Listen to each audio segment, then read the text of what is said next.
அனைவருக்கும் மாலை வணக்கம். ஒரு முக்கிய துரதிர்ஷ்டமான விஷயம் நடைபெற்றதால் நிறைய நண்பர்கள், பத்திரிகை நண்பர்கள் என்னிடம் தொலைபேசியில் அணுகி கேட்டுக்கொண்டிருந்ததால் அனைவரையும் கூப்பிட்டு நடந்த விஷயங்களை எடுத்து சொல்வதற்காக அழைத்துள்ளேன். இன்று நடந்தது மிகவும் வருந்தத்தக்க துரதிர்ஷ்டமான ஒரு அன்ஃபார்ச்சுனேட் இன்சிடெண்ட்டு. இதில் இப்போ வந்திருக்கிற தகவல் பிரகாரம் 38 பேர் இது வரைக்கும் உயிரிழந்திருக்கிறாங்க. அதில் ஆண்கள் 12, பெண்கள் 16, குழந்தைகளில் ஆண்கள் 5, பெண்கள் 5. இந்த சம்பவம் தெரிந்தவுடன் காவல்துறை சார்பில் நாம் எடுக்க வேண்டிய நடவடிக்கைகள் கொடுத்து ஆலோசித்து உடனடியாக நமது ADG law and order Davidson மற்றும் 3 ஐஜி, 2 டிஐஜி, 10 எஸ்பி சம்பவ இடத்துக்கு ஒரு 2000 போலீஸுடன் சென்றுள்ளனர். இதற்கு முன்னர் நடந்த கூட்டங்களை மனசில் வைத்து கொண்டு தான், கருத்தில் வைத்து கொண்டு தான் திருச்சியில், நாகப்பட்டினம், திருவாரூரில் அவர்கள் கூறியதை விட கூட்டம் அதிகமாக வந்ததை மனதில் வைத்து கொண்டு தான் இந்த வாட்டி கரூரில் அவங்க முதல்ல கேட்டது லைட் ஹவுஸ் ரவுண்டான உழவர் சந்தை. அது ரெண்டுமே இதை விட குறுகிய இடம், அதை விட இது கொஞ்சம் வசதியான இடமாக இருக்கும் என்று அவர்கள் கேட்டதுக்காக இது கொடுத்தது. முதல்ல அவங்க அந்த 2 இடம் கேட்குறாங்க. நாங்கள் அது முன்னாடி நடந்த கூட்டத்தை வச்சு இந்த இடம் போகாதுன்னு சொல்ல போய் தான் இந்த இடத்த அவங்க வாங்கிக்கிறாங்க. உங்களுக்கு ஞாபகம் இருக்கும், இதே இடத்துல 2 நாள் முன்னாடி ஒரு மாநில அளவில் ஒரு பெரிய கட்சி பரப்புரை செஞ்சுருக்கு அதே டயத்தில். அது ஒரு முக்கியமான விஷயம்.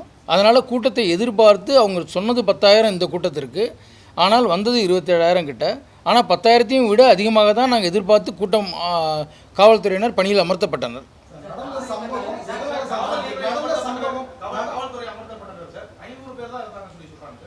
ஆமாம், அந்த இடத்துக்கு 500 தான். ஏன்னா அந்த இடம் உங்களுக்கு ரோடு தான். அந்த இடத்துல அதுக்கு மேலே நிற்கிறதுக்கு போலீஸ் நின்னாங்கன்னா மக்கள் கூட நிற்க முடியாது. அதுதான் அதாவது அந்த இடம் கரூர் ஊருக்குள்ளார கரூர் ஈரோடு ரோடு மேலேயே இருக்குது. அதனால் ரோடு மேலே அதுக்கு மேலே உங்களால் டிப்ளாய் பண்ண முடியாது. அந்த இடத்துல தான் பார்த்துருக்கோம். இருங்க ஒரே நிமிஷம் நான் சொல்கிறத கேளுங்க. இது மாவட்டத்தில் கலெக்டர், எஸ்பி மீட்டிங் போட்டு அனைத்து கட்சிக்காரர்களுக்கும் அறிவிக்கப்பட்ட ஒரு இடம். அதனால தான் இந்த இடத்துல இதுக்கு 2 நாள் முன்னாடி வேறு ஒரு பெரிய கட்சியும் நடத்தியிருக்கிறாங்க. ஏன்னா இன்னொன்று முக்கியமாக குறிப்பிட வேண்டியது என்னென்னு நீங்கள் பார்க்க வேண்டியது, இதில் பர்மிஷன் கேட்டது காலையில் 3லேருந்து மதியம் 3லேருந்து 10 மணி வரைக்கும் தான் பர்மிஷன் அந்த இடத்துக்கு கேட்டிருந்தது. அந்த தமிழக வாழ்வுரிமை கட்சி ட்விட்டரில், அவங்க ஹெட் குவார்ட்டர்ஸ் ட்விட்டரில் 12 மணிக்கு வருவாருன்னு போட்டிருந்தாங்க. 11 மணிலேருந்து உங்களுக்கு கூட்டம் வர ஆரம்பிச்சிருது. கடைசியாக இவர் வரும்போது 7:40. ஆமாம், தமிழ் வெற்றி கழகம் தான். என்ன, கடைசியாக இவங்க வரும்போது 7:40 ஆகிடுது. அதனால் காலையில் 11-12லேருந்து சேர்ந்த கூட்டம் அங்கேயே இருந்தது. அவங்களுக்கு போதுமான அளவு தண்ணி, சாப்பாடு இதெல்லாம் இருக்காது இந்த வெயில் நிலைமையில். அது ஒரு முக்கியமான பாயிண்ட்டு. இதில் யாரையும் குறை சொல்கிறதுங்கிறத விட ஃபேக்ட்டு நம்ம சொல்ல வர்றது எல்லாமே ஒரு ஃபேக்சுவல் பொசிஷன். ட்விட்டர் ஹேண்டலில் 12 o'clock வராங்கிறதுனால மக்கள் வந்துக்கிட்டே இருந்தாங்க.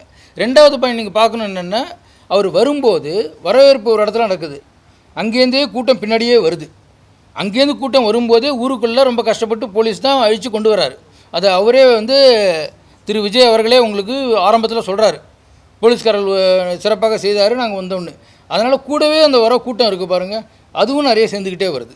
சார், குறிப்பாக நம்ம சென்னையிலே பார்த்தீங்கன்னா ஒரு 5000 மக்கள் கூடுவாங்க, 2000 போலீஸாவது போடுவாங்க சார். ஆனால் இங்கே 10,000க்கு மேலே போடுவாங்கன்னு ஏற்கனவே சொல்லிட்டாங்க. ஆனால் எதிர்பார்ப்பு 25,000க்கு மேலே.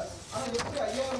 எதிர்பார்ப்பு 25 கிடையாது, 10,000 சொன்னால் நாங்கள் அதை விட கொஞ்சம் கூட எக்ஸ்ட்ராவை போடுவோம் வழிய இதற்காக வேண்டி நம்ம கரெக்ட் எஸ்டிமேட் அவங்களுக்கு கால்குலேஷன் போட முடியாது. இதுக்கு தான் நம்ம கண்டிஷன் போடும்போது 1வது முக்கியமான கண்டிஷனு, கட்சி தொண்டர்கள் ஒத்துழைத்து அவர்களை சீராக அழைத்து வச்சு சீராக அமர்த்த வேண்டும்ங்கிறது ஒரு கண்டிஷன் போடுறோம். ஏன்னா அவங்க தான் ஆர்கனைஸ் பண்ணும்போது இதெல்லாம் கொண்டு வரணும்னு. அதனால் நம்ம போலீஸ் எக்ஸ்ட்ரா ஹெல்ப்பு, எக்ஸ்ட்ரா ஒர்க்கை வழிய இதை போலீஸார் 27,000 எதிர்பார்த்து போடணுங்கிறது எதிர்பார்க்க முடியாது நம்ம. சரி, அடுத்தது இருங்க.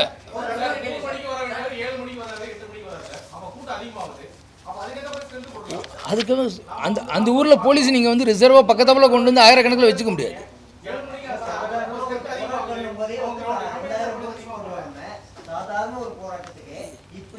இது நாமக்கல், கரூர், நாமக்கல், கரூர் எல்லா ஊருக்கும் அவர் வண்டியில் போயிட்டுருக்கிறாரு. எல்லா இடத்துலையும் நடக்கிறது தான். இதே நாமக்கல்லில் அன்றைக்கி நடந்திருக்கு, நம்ம பந்தோபஸ்து கொடுத்துருக்குறோம்.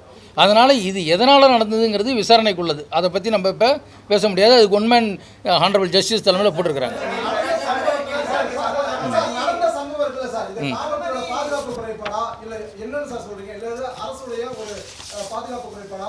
இப்போ இப்பொழுது விசாரணை நடந்திருக்கு. ஒன்-மேன் கமிஷன் போட்டிருக்கிறாங்க. அதனால் இப்பொழுது அதை பற்றி பேச முடியாது.